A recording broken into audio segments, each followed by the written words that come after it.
A stock market index is a statistical measure that represents the performance of a group of stocks from a specific market, sector, or region.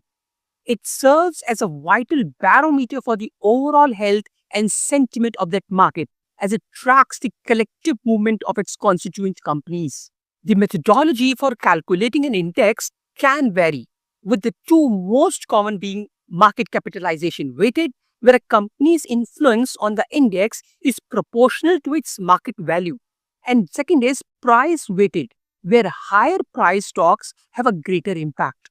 While often synonymous with the stock market, major indices like the S&P 500 and the Dow Jones Industrial Average are actually benchmarks that track the performance of a selected group of stocks to give a snapshot of the market's overall health. But India has its own set of prominent stock market indices that serve a similar purpose to the S&P 500 and Dow Jones. The two main benchmark indices are Nifty 50 and BSE Sensex. Nifty 50 is a flagship index of the National Stock Exchange or NSE and represents the weighted average of the 50 largest and most liquid Indian companies listed on the exchange. It's a broad indicator of the performance of the Indian market. On the other hand, BSE, which is Bombay Stock Exchange Sensex, is the benchmark index of the Bombay Stock Exchange BSE. It is a free float market weighted index of 30 well established and financially sound companies across various sectors of the Indian economy. Both the Nifty 50 and Sensex are widely tracked by investors and media to gauge the overall health and performance of the Indian stock market.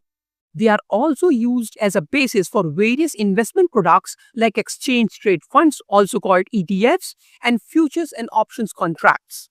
So what are the roles that these indices play? Number one, benchmarking.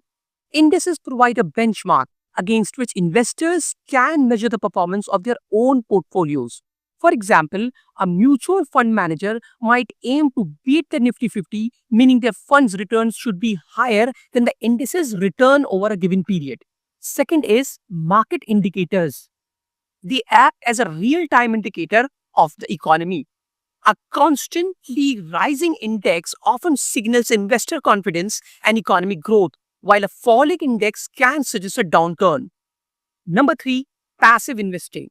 Indices are the foundation for passive investment products like exchange trade funds, also called ETFs, and index funds. These funds are designed to replicate the performance of a specific index by holding the same stocks in the same portfolio. This allows investors to gain broad market exposure at a very low cost, making investing more